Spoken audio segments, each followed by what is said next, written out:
480, you're on PokerSesh. 480, turn down your... Lyman? Yeah, this is Lyman.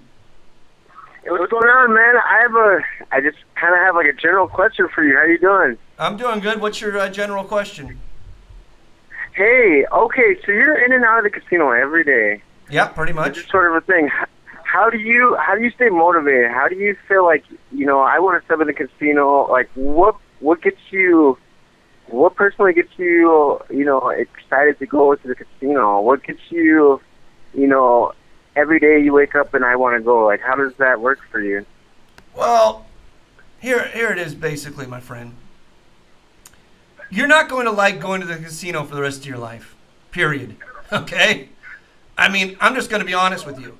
Anybody who's been playing for over 5 years full time, maybe in the 5 to 7 year range, anybody who's been playing that long full time is gonna get tired of playing poker unless they're a gambling addict. Gambling addicts never get tired of it. Okay. I agree with you there. Do you feel like there's an ego aspect, like you need to have some sort of sick ego to be able, or to give you that motivation to want to go in there and kill people every day? You know what I mean? As far as poker goes, how does that work? Listen, in the early stages of your career as a poker professional, there is going to be an ego aspect. And there's going to be a competitive aspect. And there's going to be a learning curve. And everything's going to be new and fun. And you're going to move up in stakes. And it's all going to be very exciting. You're going to basically do what my little book says here. You're going to quit work, play poker, sleep till noon. It's a lot of fun for a long time. But let me tell you something. Let me take a puff here. Let me tell you something. After you haven't had a job for 7 years, and you aren't going to be like putting out your resume anytime soon with a bunch of blank pages on it, at that point in time, it basically becomes a job, okay? It's just another job. It's sort of a fun job because it's like owning your own business, okay?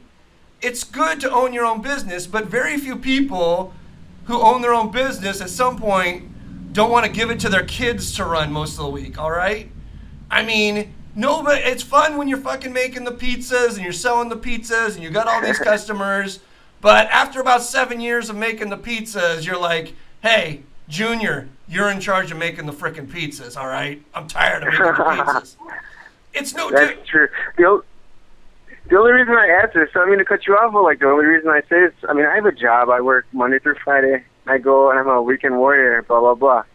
And, still I try to, find, I love the game and everything, but I feel like I don't have that edge where some other players have that edge where, they're dying to get in there and play. I just maybe thought there's everybody's different, obviously, but. Right. Well, yeah. But thank you for your. Yeah, thank you for your time. If you want to discuss this longer, that's fine. I'm not going to take up your time, but thank you for speaking with me today. Yeah, I'll talk about it a little. Thank you for your call. Yeah, see, guys. Hey, take care, man. Thank you for it. See, I'm getting it's getting sweaty up in here in Los Angeles. Jeez, it's fucking hot. See how nice I am to the callers. But here's something else I'll tell you, 480. Not being super jacked to play isn't a bad thing. It's actually a good thing. Because when you're super jacked to play, sometimes you're going to find it hard to just fold through a 4-hour session, and sometimes that's exactly what you need to do. Whereas the kid who's still jacked to play is going to try and find reasons to play a bunch of hands in that 4-hour session, and he's going to lose a lot of money. So, being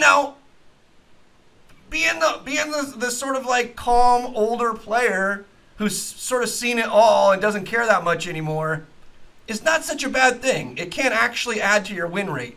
The hard part when you get older, and let me take a few puffs. The guy says my cigar's canoeing. He's right. Or not. I don't think this Honduran Te Amo is rolled quite as well as it should have been. Sorry, Robert. Thanks for the free cigar. But anyway, Anyway, the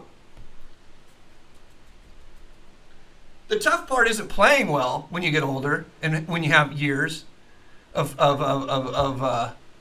playing under your belt. The tough part is putting in the hours. When you actually go to play, you still play exceptionally well, maybe better than ever. I mean, I pretty much know that I'm playing as probably as well as I've ever played. Obviously, you slip a little. Your brain gets tired, you get old, but you know, I've had a lot of bourbons, I've had a lot of drinks, I've had a lot of cigars. I'm not the player, 100% the player I'm used to be, but I'm 99% the player I used to be. My hourly is still the same as it always was.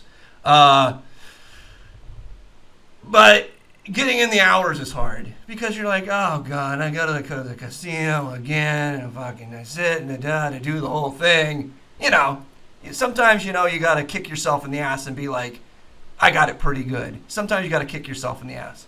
I'm his friend.